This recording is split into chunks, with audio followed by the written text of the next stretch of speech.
Nangyayari ba talaga yan? Yung parang consciously iiwas sila sa mga debate? Absolutely, absolutely. At yung formula na yan ay napatunayan nung last presidential elections when then front runner and eventual President Ferdinand Marcos Jr. talagang umiwas at maaga pa lang in-announce nila na hindi kami magpa-participate sa kahit anumang debate. And it worked out for them. Normally counterintuitive yun. Sasabihin ng mga taga-pagkinig at manonood natin, ba't ganun? Makikilala ka. Mas lalong malalaman ng tao yung plataforma mo. Oo, totoo yan. Pero tandaan natin ang isang debate ay ano yan, microscope yan. It works both ways.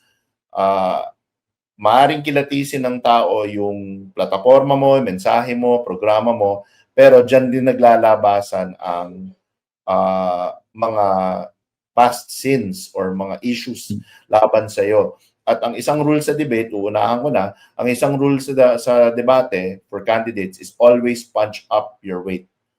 Hindi mo papatulan yung mga nasa mas magaan sa'yo, mga lightweights tinatawag natin. Your job as a participant in the debate is to always punch up your weight. Pag front runner ka, everybody is below your weight. You have nobody to talk to pag front runner ka. So technically, hindi ka na dapat mag-participate, especially pag presidential, because everybody's job there, lahat, and hindi lang naman ako ang campaign strategist, lahat ng campaign strategist, tinuturuan yung mga kliyente nila na punch up your weight. So ikaw ang magiging target pag presidential kasi 1:1 choice yan. Sorry, ang daming nuances. Ito tama.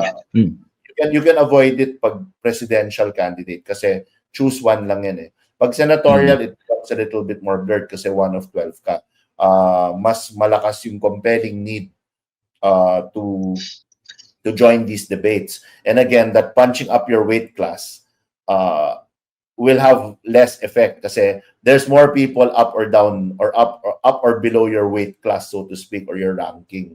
Pero sa presidential, definitely, pag ikaw na yung front runner, pag meron kang mga issue na maaaring maungkat, pag pwede kang, gamitin na natin yung term, pag pwede kang karnihin at kuyugin sa isang debate, ay better net neutral, stay net neutral and don't attend.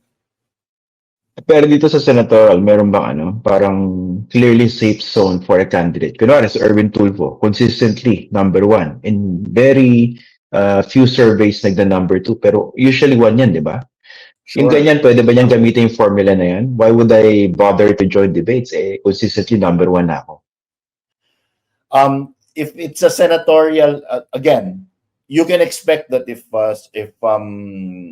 Erwin Tulfo will join a debate, everybody will wanna, again, punch up their weight class and take pot shots at him.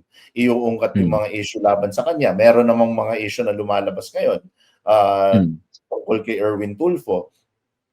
Siyempre, ilalabas na dyan yung political dynasty. Ilang Tulfo kayong tumatakbo, etc., etc. Maybe the citizenship and other issues. Baka pati yung mga issue ng kapatid niya, iba to sa kanya.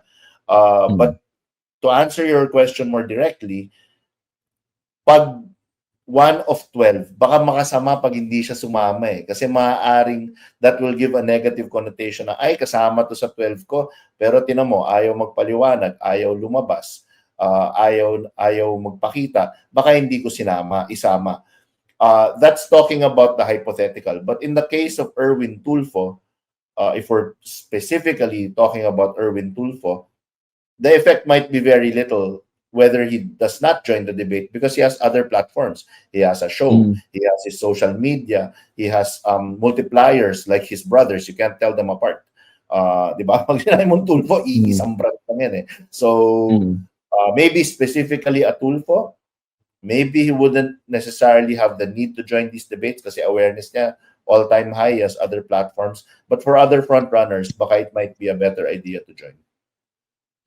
Pag ganyan, pwede mo rin bang piliin yung mga interviews na sisiputin mo? Kasi meron man ako sariling platform. Bakit pa ako magpapa-interview miski one-on-one? Miski this particular format might be favorable to me, pero pwede ko na iwasan, just like a debate.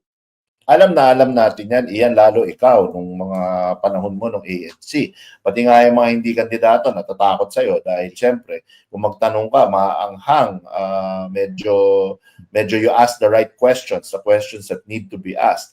That sometimes, yung mga politiko, hindi sila komportable sagutin itong mga tanong na to, di ba? Again, facts first, no holding back, yung hashtag, nandyan sa ano. And Nandyan ba? if you're, Ay, nandyan pala. if you're a political candidate, no holding back will not necessarily play in your favor. Dahil bilang isang politiko, you'd want to hold some things back and to put forward only the good things. So alam mo yan sa mga kandidato. Ikaw mismo, Ian, alam mo yan, lalo nung nasa ANC ka. And even here in Facts First, I'm sure may iniimbita ka dito na tumatanggi. Hindi dribble. May nag-dribble sa akin. Oo, busy lang ako ngayon. Oy, nako, nasira yung ano ko eh. Nako, mahina ang internet. Hoping na baka makalimutan mo na yung invitation. But it's up to a politician's team also to choose, and I hate to use the word, but it exists. See, you have a way of really drawing this out, Ian, di ba? Talagang natotrouble ang mga ini-interview mo dito eh. Ang ganda kasi ng background mo. Siyempre, as you can see, I have a ripe reading material. Yan ang mga binabasa ko sa spare time ko. Books on theology, philosophy, the goodness of man. Ganyan. Yan ang mga leather-bound books ko. Pero friendlies ang tawag dyan. You will choose your friendlies. In fact, tanong yan. That's the actual term. Pag sir, may interview request tayo ganito. Friendly ba yan? Pag-usapan natin yung recent debate hosted by GMA7. Correct me if I'm wrong, pero parang walang survey leader tayo nakita bukod kay Bato de la Rosa na medyo nalalaglag sa ilang mga survey, di ba? Tama ba? Correct. Bato, Senator Bato is parang hindi sa lahat ng survey firms pasok siya sa top 12. So ito, parang ito really, sige, go ahead. In fact, meron akong isang kilalang yung Senator Edu Manzanas yata yun, di ba? May sinabi yung grabe yan. Oo, nagbigay ng prognosis na napaka-direct to the point. Nagulat tayo, nahulog tayo sa sila natin noon. Iyan, naalala mo. Ako, nadura ko yung kape ko eh. Yung kape ko. Ako yung bubble gum ko, nalunok ko. Nalunok mo yung bubble gum mo. Oo. Categorically, di ba, sinabi niya. Grabe. Okay, grabe. Ulitin pa natin yung sinabi niya. Ulitin pa natin. Count of on 3, 1, 2, 3. Bato will lose. Yo, grabe. Grabe, nayanig. Nagkaluno ka ng bubble gum. Ako, nadura ko yung kape ko. May pusa, nagulat. Yung naghuhugas ng pinggan, nabasag yung pinggan. Grabe. Yung aso gumana, no? Yung aso. Correct. Paiyak-iyak pa yung aso, di ba? Ganon. Masyado detalyado na siya usapan natin.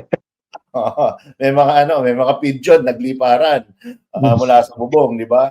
Tapos yung baby na nasa pram, biglang umiyak.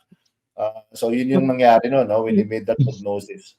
But yes, going back to the question. Actually I enjoyed that debate kasi it gave them a venue.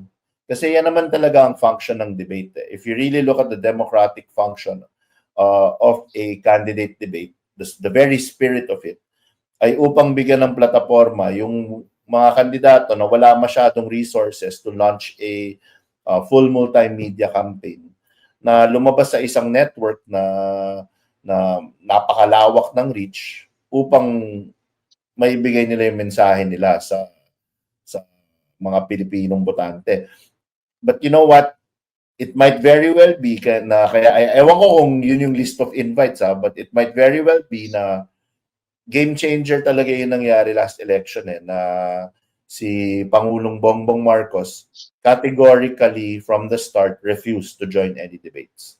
Ayaw na niya. Na PTSD siya nung huling debate niya laban kay at ginawa siyang target practice ni then Senator Alan Peter Cayetano.